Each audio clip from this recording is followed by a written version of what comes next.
Hello. So I got a request on how to create a classic Sudoku, which I have made videos on that before, at least one video.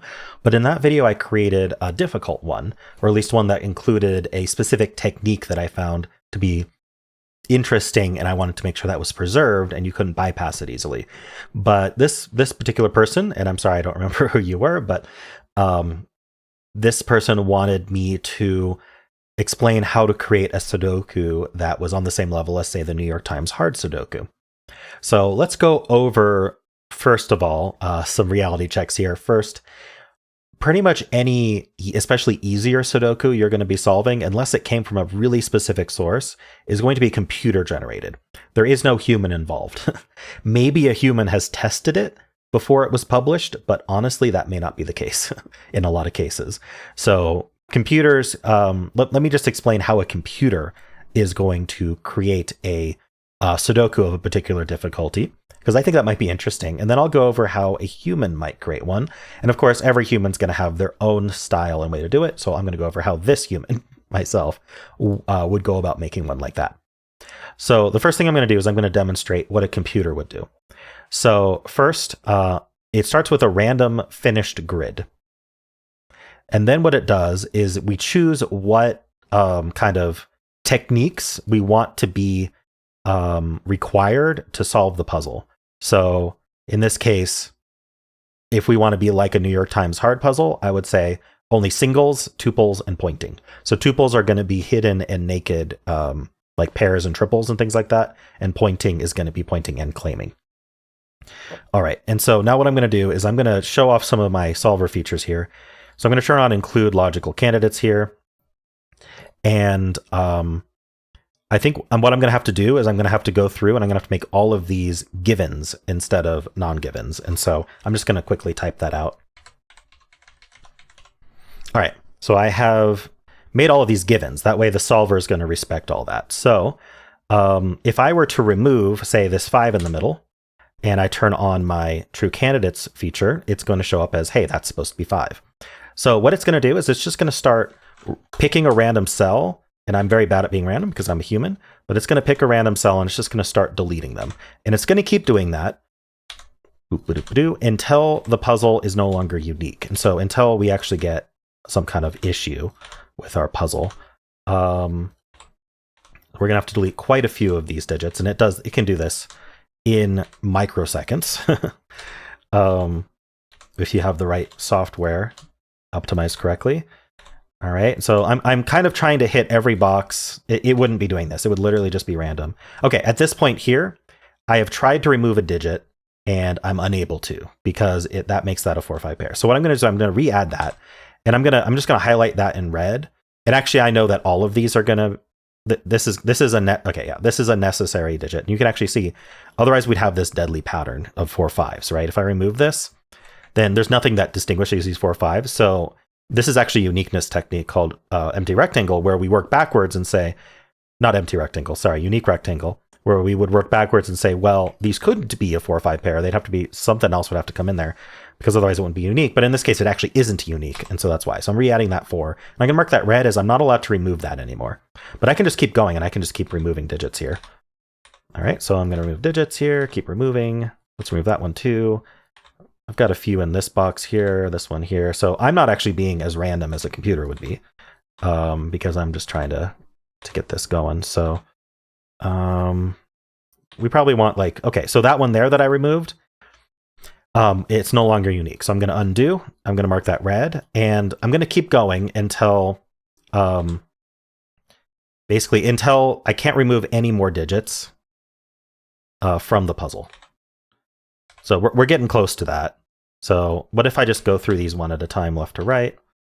I'll highlight that one red, that 8. Okay, highlight that one red. And okay, that one can be removed. Here, this one red. That would be a 3. Let's make that red. And so I'm going to finish this, but I'll speed that process up.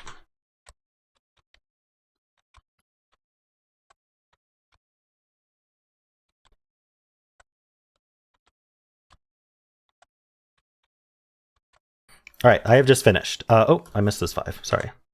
Okay. every given I have on the grid, if I were to clear out the non-givens, you can see are red. So this is our puzzle.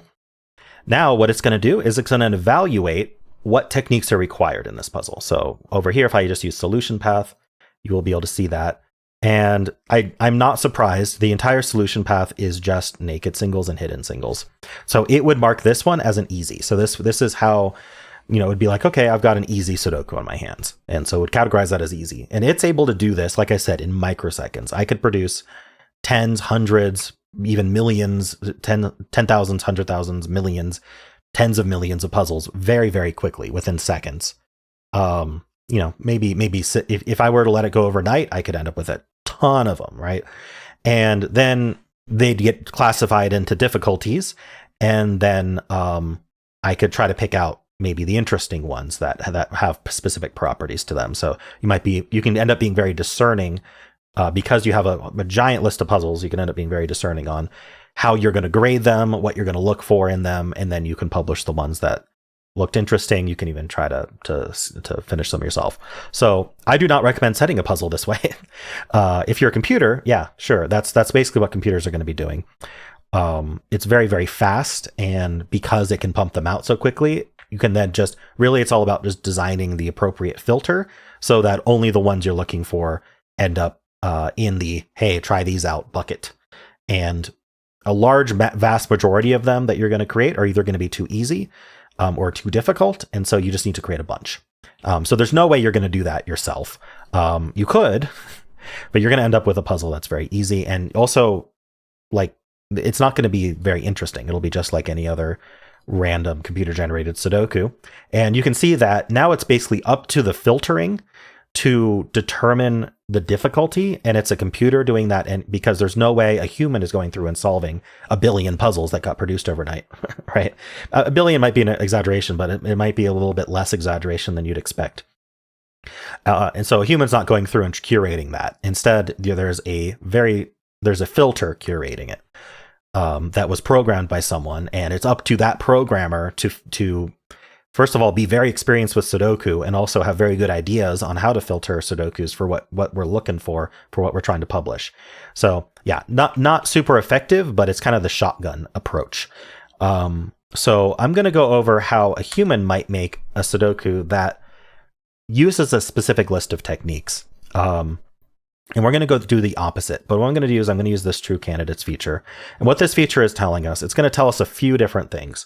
First, in every single cell, it'll tell us what digits are still possible in that cell.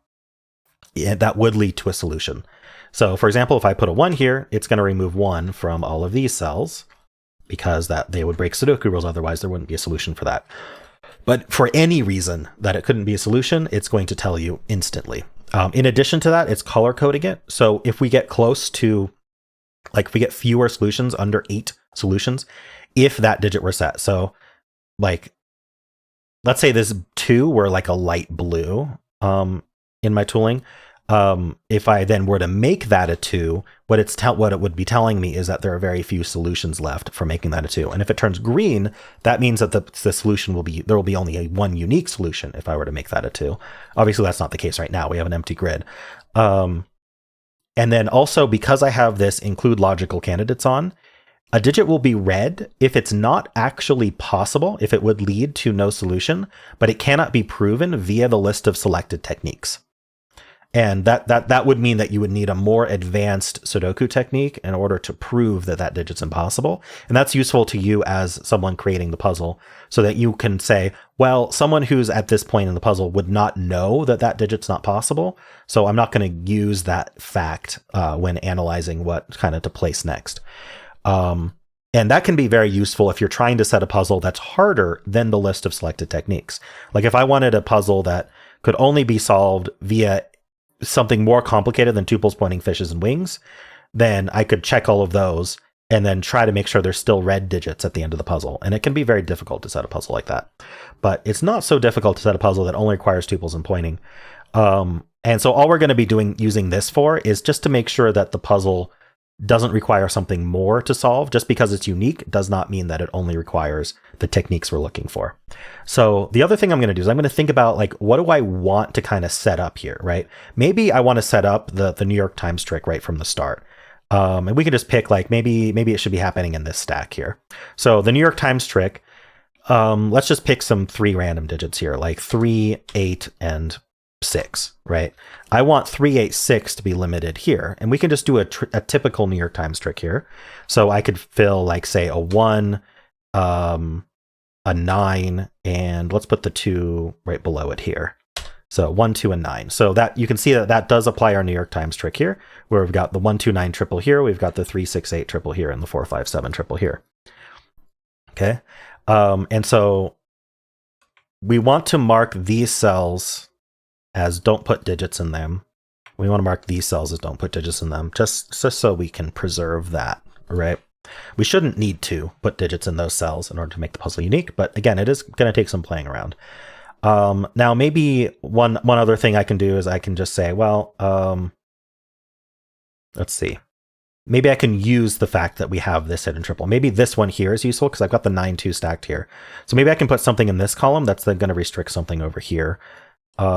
Or something along those lines, right? So if I just place a given here, like maybe one of these 4, 5s, or 7s. So if I place like a 4 here, then that's going to limit 4 to be over here. And I can actually just corner mark that just to remind myself that 4 ended up over here. And so what I could do is I could just be pretty heavy-handed here, and I could just place 2 givens here. Like, I don't know, just pick 2 that won't interfere with my 1, 2, 9 here, maybe. So like, I could use, again, some of these 4, 5, 7. So if I do a 5 and a 7 here, that's actually not possible. And it told me that as soon as I place the 5, now the 7 is forced here. So maybe I didn't want to do that. It's kind of interesting.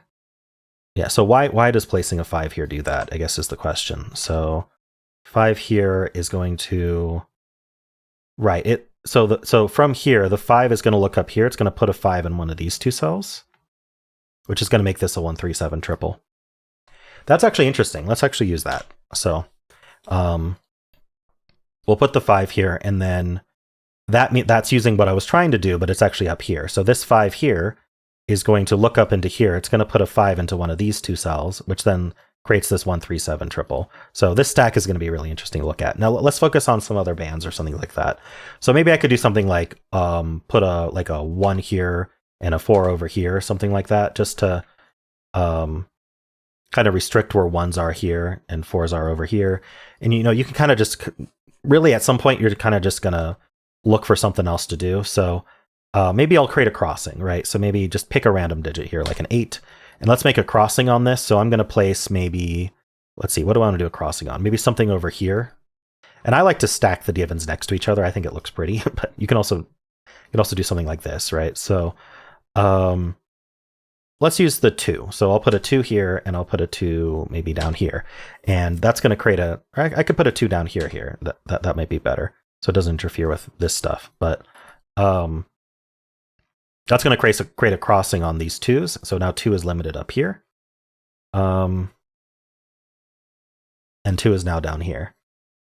So let's see. Now I could make a crossing like this. Maybe I could even utilize the 4 here. So if I put another 4 down here, I can do that, right? And so now that's going to force this 4 to be true. And that's just true from the start. So maybe that's not as interesting to use 4. Let's use something that's not down here already. Let's use like 7. Okay. And so I'm just gonna keep plonking digits similar to that. And I'm not gonna put as much thought into it that maybe I should. But if we just kind of plonk digits in a way that's gonna potentially be interesting, then hopefully the solve ends up interesting, right? So maybe I can put a 3 here. I'm gonna have to resolve these at some point. Now maybe something can look through here, like the 1. So we can put a 1 over here somewhere, maybe underneath this 2. 1's in one of these 2, so 1 ends up over here. And I could just place 2 givens here, and that'll force the 1 to get placed, which is kind of interesting. So maybe I'll include like the 9 here just to start restricting this. And here you can see our first red digits. So there is a reason these 2 can't be 2, but it cannot be proven with what our list of techniques that we want to require in the puzzle. So If I wanted to make a puzzle that was harder, I might utilize the fact that these can't be 2, and then you'd be required to find that. But do keep in mind that often it's very difficult to preserve that, because by the time we make the puzzle unique, that might be gone. It might be much more obvious that those 2 can't be 2 for some other reason. And so that's very hard to control. But yeah, so this 9 here is actually making a 1-2 pair because we have the 1s limited here, and we also got this hidden 2 here. These 2s looked in and this 2 looked down. So maybe we can utilize this hidden 1-2 pair in some way. Maybe we can make like another 1-2-9 triple across here. Maybe that's possible to do. So if I just put 2 digits over here that aren't 1-2-9, that'll do it. And again, I'm being a little bit heavy-handed, but what we want to do is try to preserve some of the stuff that we required, like these triples and stuff. But again, we may end up only requiring singles by the end, in which case we have to be careful. And actually what we can do is we can turn off the tuples and pointing, and we can make sure that we continue to have red digits all over the place. So I'm gonna leave that on for now because it's very distracting, but every once in a while I'll just turn those off and make sure that it can't be solved with just singles. So I want a 1-2-9 triple, so we want to place 2 digits that aren't 1-2-9. Maybe we'll put them here. So the 5 maybe, 1-2-9, maybe a 6 here. Oop, that resolved it. Did it resolve it using... See, it resolved it, but I'm okay with that because if we don't require tuples and pointing, it's very non-obvious. So maybe that's okay. And we've just made progress on our puzzle, that's all. So all of this got solved now. Let's see, where else where are we lacking on some givens? I like to target the cells that have a lot of digits left, just because that's going to have a biggest effect on the puzzle, and we'll end up with fewer givens. So what would be a good place to put something? Remember, I did create this. I thought I created a crossing in here. Maybe I forgot to do that. So we have this 9 here. So let's actually put a 9 over here to kind of help with that. So maybe just a 9 right there. Okay, and now we're unique if I put this 8. That's what the green cell is telling us. So if I place an 8 here, this puzzle is unique. Now the question is it unique? It does not require it with singles. It doesn't think it's unique. So actually, we're done. We got very lucky. And so that's the extent I'm going to show there. What we want to do is we want to try to test solve it now. So this is what our puzzle looks like. We can get rid of this stuff here. And so here's where we're going to do like a test solve of our puzzle. And we're going to remember kind of the things we wanted to make happen and see if that actually happened. Let's see. Let's give it a title first. So let's call it Not the New York Times by Ranks. And I'll just put normal Sudoku rules apply. All right. So now what I'm going to do is I'm going to export that to Sudoku pad. Here we go. And I did not mention this at the start, but I'm using a bunch of tooling that extends FPuzzle's functionality. There is currently work being done to integrate this all into the baseline FPuzzles, but currently you can pretty much only use a lot of these functionalities on desktop. And if you have TamperMonkey installed and then a bunch of user scripts and then also a separate solver program, that is all getting integrated into FPuzzles eventually. So depending on when you're watching this, maybe it's available, but at this point, I'll include in the description links to the GitHub wiki pages for how to install all of these things. All right, so we're going to test solve this, and I'm just going to use my normal technique to solve it, and we're going to see how that feels. And it should feel pretty similar to a New York Times puzzle. So we've got these 2 1s looking in here. That does put a 1 in one of these 2. Any other buddies? We do have the 4s looking in. That lets me place this 4 immediately. Let's see, this 2 looks in, this 2 looks in. That places this 2 here. Those 2s then put a 2 in one of these 2. This 8 and 4 are done, 2 and... Okay, 9 looks in here, this 9 looks in. That places this 9. Okay. 7 and 3 look in. That makes this a 3-7 pair. And so this should be a single, but what are the 2 digits left? 1, 2, 3, 4. We need 5 and 6 here. Oh, it's not a single, it's just a 5-6 pair. Okay. The rest of this row is going to be 5, 6, 7. So that's not a 5. Anything else to do here? I got the 1s pointing. the 9s do buddy up, putting a 9 in one of these two. All right. And that's it for that. So next band here, we do have the duplicate 6s looking in here. So there's a 6 in one of these two. And I'm looking at this point is probably where I'd look at this 3, 6, 8, and I would notice the geometry myself. So we have this 3, 6, 8 versus 1, 2, 9. So I'm going to put, well, what I'm going to do is I'm going to try to solve the puzzle without noticing that and see if that trick is, how required that trick actually is. Like how far can we get without it? Because that's what we started with, and I want to make sure that that's kind of a thing that people need to find. So we're going to ignore that right now. We have the 6s. There is a 5 in one of these two. So then there's a 5 up here somewhere. 2, 5, and 9 over here. Anything else of note here? I have this 1 and 2 looking in, but there's no crossings. Oh, I didn't look at these 4 digits. I probably would have. So 1, oh no, because it's 5 digits left. Never mind. I wouldn't. Okay, I don't see anything with this band. So let's move on to the next band here. So we've got these 2 2s looking in. This 2 looks down, placing this 2 here. We did get that 2, if you recall. These 2 2s then look in here, putting a 2 in one of these two. Okay, let's see, we got the 2s, 5, 9. Okay, this 1 looks in here, this 1 looks down, putting a 1 in one of these two. That points up along with this one, giving us this hidden 1, 2 pair. So that's cool. I found what I built in there. That does make this a single. 1, 2. This is a 4, it looks like. Okay. That puts a 4 somewhere in here.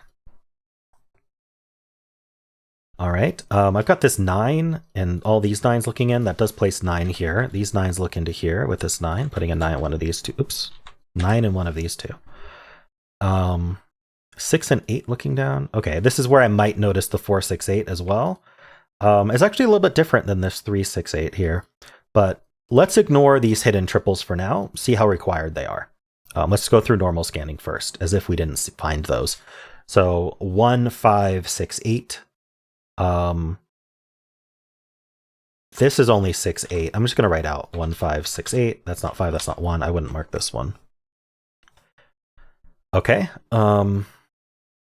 Nothing else of note there. How about this stack here? So if I'm ignoring the hidden triples, we got 1 and 4, we got 3, 6, 8. We don't really have much going on here. Do we have any crossings? Maybe I'd look for crossings other than that.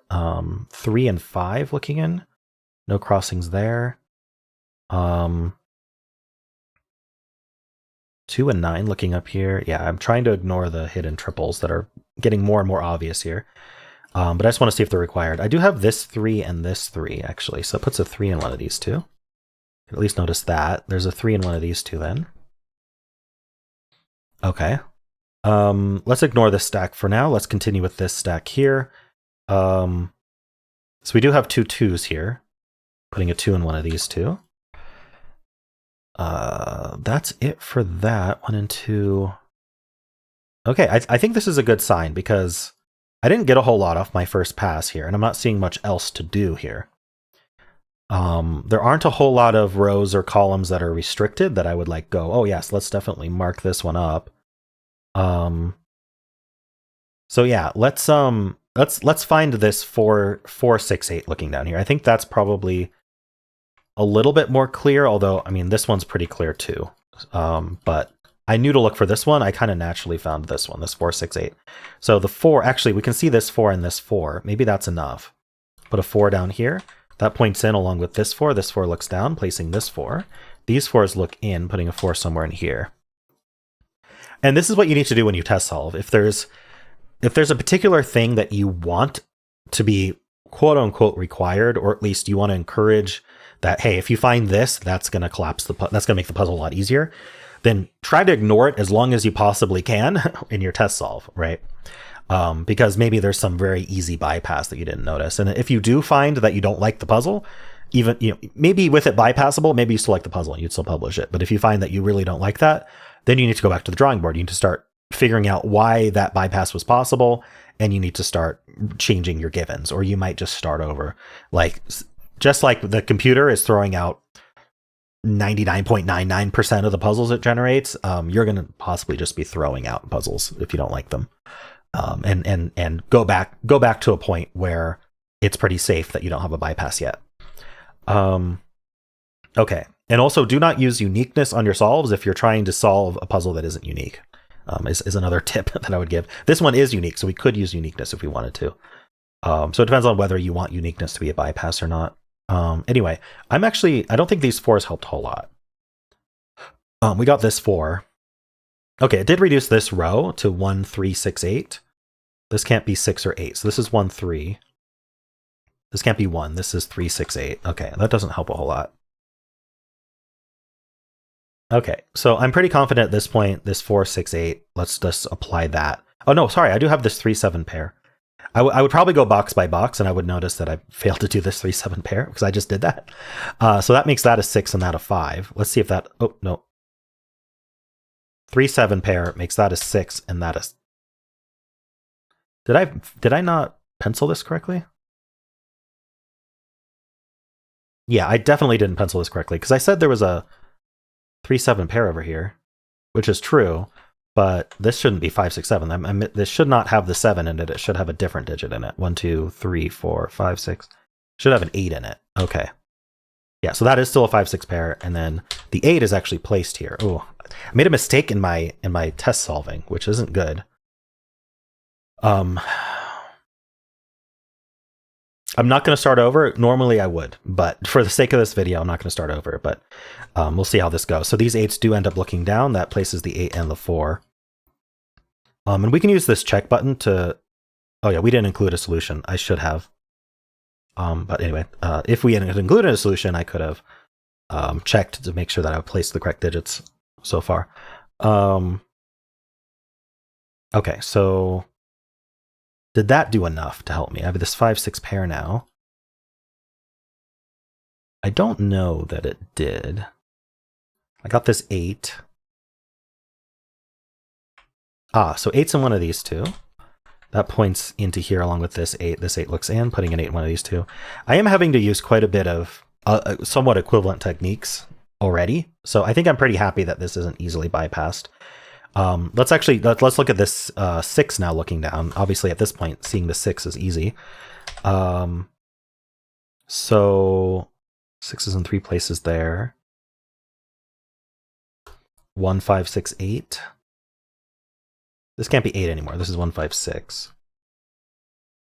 Okay, this ends up a triple, and here's where we're going to get this whole stack without having to find this hidden triple. So the 1, 3, and 7 is what goes down here. So we end up with this 1, 3, 7 triple. I don't need these 3s marked anymore. And so that makes this a triple. We have 1, we need 2, which go here. We have 3, 4, we need 5, 6, and then we need 9. That's not 5, that's not 9. Okay, what does that tell me actually? Was that triple enough to kind of do this stack, or do I need to actually find... I think I have to find this pair. Okay, so I do need a 6. Let's see. Yeah, okay, it's this buddy 6 that'll do it. So the buddy 6 does give us this hidden 3, 6 pair, and now we've found the 3, 6, 8 that I wanted you to find at the start of the puzzle. And so hopefully now the puzzle actually solves pretty nicely. So we need a 4, 5, and 7 here. That's not a 5. And here I need 1, 2, 9. That's not a 9. Okay. I don't think I need the 5s marked here. No, I don't need them. Now remember trying to make a 1, 2, 9 triple in here somehow. I don't see it though. Interesting. Maybe I thought I made that 1, 2, 9 triple, but maybe I ended up doing something else there. Oh right, it is a hidden 1, 2, 9 triple in this row, because this can't be 1, 2, 9. This can't be 1, 2, 9. Oh, but this could be 9. Okay, I'm not sure it's there right now. We have this 9 here? No. All right, what are we doing after having this? This is actually not collapsing, which is interesting. 3, 6. So what's left over here? We need 2, 4, 5, 9. So the 4 is placed in here. The 4, that's not 4. That's why I thought 4 was placed. Let's do this right. 2579. So the 7 ends up over here.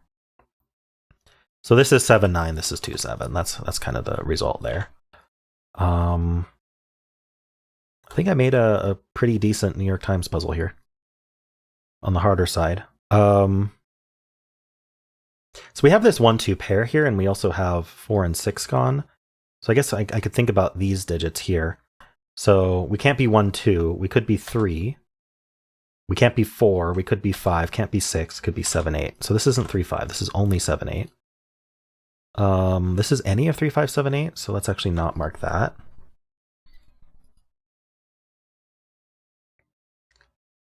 Do we have anything in here? Like, we got the 1, 2. 4, 7, 8. There must be something I'm missing about. Maybe these cells are interesting. They're not 2, 4, 8, 5, 6. So they could be 1. They can't actually be 2. They could be 3. They're not 4, 5, 6. They could be 7. They're not 8. This top one's not 9, but this could be 9. 1, 3, 7. What else? I thought I put a 1, 2, 9 triple in this, but I thought that was kind of one of the steps I tried to put in. I guess not. There's something else more subtle that I'm missing before I can do that, probably.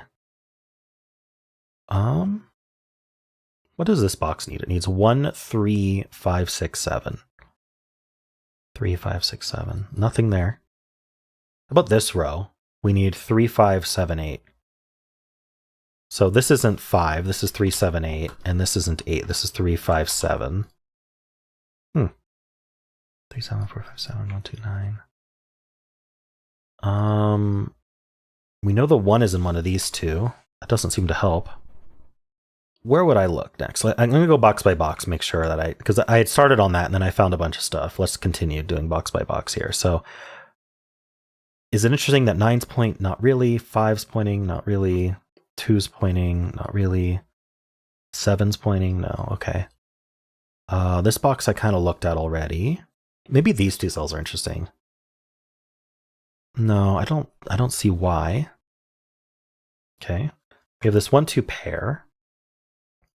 Maybe I should think about these cells. They can be 1, 2, 3, 5, and 7. Okay, so I'm seeing this is 5, 7 only. 1, 5, 6, 1, 7, 1, 5, 7. Okay. 2 is pointing, 8's pointing. These 8's point as well. So these aren't, this one's not 8. How about in here? The 1's point, but the 5's point as well. Okay. So the 5's pointing up. Do tell us that 5's in one of these two. I don't know that that helps. So these aren't 5. Specifically, these aren't 5. That would be the interesting thing, that these aren't 5. So is it this cell here? It can be 1, can't be 2, 3, 4, can't be 5, can't be 6. I think it could be 7 and 8. Well, no. Okay. Okay, so that didn't help a whole lot. 1, 3, 7, 2, 5, 9. 5's in here. 4, 5, 7. Nothing. 9's are here. All right, I didn't see it. So here's where, as a setter, you do have some setter's privilege here. Because what I can do is I can go into the settings here. I can open an Fpuzzles to open it back up here, connect to my solver. And we can just hit step here and see what we missed. So it applies the 1, 2 pair. I knew about that. It applied this 1, 2 pair. Hidden single in row 4. The 1 in row 4 is a hidden single. Okay, so how could we have seen that? In this row here, the 1 is a hidden single. Right. Oh, that's a tough spot, because we got this one seeing here, and then the 1, 2 pair takes 1 out of these. So 1 in this row is only here. So it's saying that's the easiest thing to find. Makes sense. That's tough, though. Yeah. So if we get this 1, you get this 2. Let's see if that's enough. Places this 2 here. That's a 1. That's a 9. That's a 2. That's 7, 2, 5. That you have to find that. That's actually a really interesting hidden single to find as well. That's a 6. This isn't 1. I know I'm already celebrating, but it's more of a hopeful celebration that there's not more to find here.